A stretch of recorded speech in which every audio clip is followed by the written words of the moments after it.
नमस्कार शिक्षक साथियों, एक बार फिर से स्वागत है आपका चैनल चर्चा विथ में। साथियों, आज हम बात करने जा रहे हैं आजकल चल रहे बहुत ही कंफ्यूजिंग बिंदु पे, जिसका नाम है कि आखिर जो हमको रिजल्ट बनाना है या कॉपी चेक करनी है, जो हमारा परिषदीय विद्यालयों की परीक्षाएं, वार्षिक परीक्षाएं संपन्न हो चुकी हैं, उसमें हमको कॉपी कितने में चेक करनी है, नंबर परीक्षा फल पंजिका पे कैसे चढ़ाना है, रिजल्ट पे नंबर कैसे चढ़ाना है, इन सब बिंदुओं पे। इसके पूर्व में सारी समस्याएं आपकी सही थी, लेकिन हुआ क्या था कि एक आदेश आया जिसमें ये स्पष्ट लिख दिया गया कि ये परीक्षाएं जो हैं इसका पूर्णांक अब कितने नंबर का हो गया है, टोटल 100 नंबर का हो गया। उसके बाद कन्फ्यूजन की स्थिति उत्पन्न हो गई, क्योंकि इसके हमारी जो परीक्षा का टाइम टेबल जारी हुआ था उसके प्रथम दिन ही सभी विषयों की मौखिक परीक्षा भी हो गई थी। ठीक है, तो अब प्रश्न ये उठता है कि हम मौखिक परीक्षा जो हुई है उसके लिए कितने अंक निर्धारित करेंगे और हमारा जो लिखित है उसके लिए कितने अंक निर्धारित करेंगे, और लिखित परीक्षा के अंक के निर्धारण के बाद ही हमको जो है परीक्षा फल पंजिका और रिजल्ट बनाने में की तरफ हम आगे बढ़ सकते हैं। ठीक है, अब आप यहाँ पे कहेंगे कि इन पे कन्फ्यूजन क्या है, तो विभिन्न प्रकार की बातें चल रही हैं। जैसे कुछ लोगों ने कहा है कि आप ऐसा करिए कि 15 नंबर का जो है मौखिक कर दीजिए।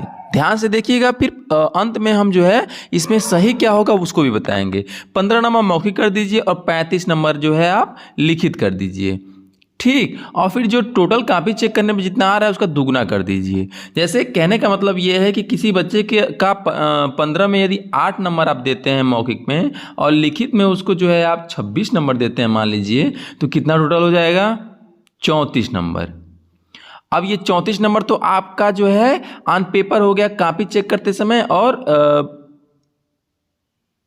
मौखिक परीक्षा का, लेकिन अब चढ़ाएंगे आप तो 34 का दुगुना कर देंगे तो कितना हो जाएगा, 68, और 68 नंबर उसको आप 100 में दे देंगे। ये बातें चल रही हैं, लेकिन जब आप लिखेंगे और सीधे 34 से 68 हो जाएगा तो कोई भी प्रश्न लाजमी उठना लाजमी है कि आखिर ये दुगुना हुआ कैसे है, और इसको समझाना अपने आप में एक मुश्किल टास्क हो जाएगा। ठीक है, इससे बचने के लिए आप क्या करें और वास्तव में सही तरीका क्या है उस पर हम चर्चा करते हैं। जैसे 100 नंबर जो है टोटल पूर्णांक है, यानी टोटल नंबर कितने, 100, और अब इसको आप दो भागों में बांट लीजिए। आप 30 नंबर कर दीजिए आप किसका, मौखिक परीक्षा का, और 70 नंबर कर दीजिए आप लिखित परीक्षा का। ठीक, इसके बाद आप जो है 70 नंबर में अपनी कॉपी चेक करिए और उसके बाद क्या करिए, दोनों में जितना अंक प्राप्त कर रहा है विद्यार्थी उसका जोड़ के यहाँ पे नंबर चढ़ा दीजिए। जैसे हम एक प्रारूप लिए हुए हैं, इसमें कैसे क्या भरना है उसको हम पहले भरते हुए आसानी से देखते हैं। ठीक है, जैसे देखिए, जैसे यहाँ पे देखिए विद्यार्थी का नाम मान लीजिए हम करण कर रहे हैं, कक्षा मान लीजिए कक्षा 4 हो जाती है। ठीक है, अब यहाँ पे देखिए प्रथम सत्र परीक्षा, इसको भी छोड़ दीजिए आप, अर्धवार्षिक इसको भी छोड़ दीजिए आप, द्वितीय सत्र परीक्षा इसको भी छोड़ दीजिए आप, और यहाँ तक पूरा छोड़ के यहाँ से पूरा ऐसे कर लीजिए।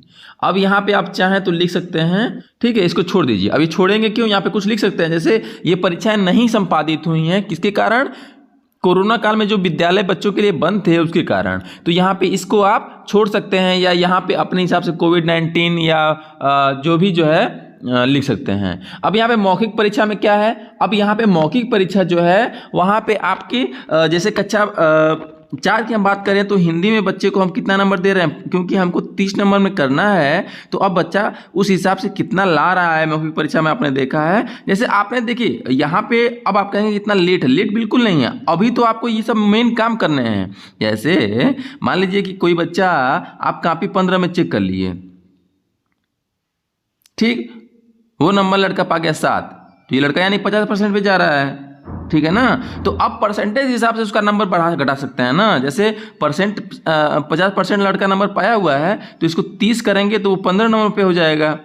ठीक है, तो उसके आसपास आप ये कर सकते हैं। तो अब यहाँ पे हो गया। तो अब मौखिक परीक्षा में हिंदी विषय के लिए बच्चे का पूर्णांक कितना रखेंगे आप, 30 कर दीजिए। प्राप्तांक कितना कर दिए, जितना लड़का पाया है 15, 17, 18, 20, 25 जो भी है। ठीक, फिर वार्षिक परीक्षा में आप आइए। वार्षिक परीक्षा मतलब लिखित में प्राप्तांक कितना करिए आप, जैसे पूर्णांक 70 कर लीजिए और कॉपी चेक करने में जितना बच्चा पा रहा है उतना आप इसको लिख दीजिए।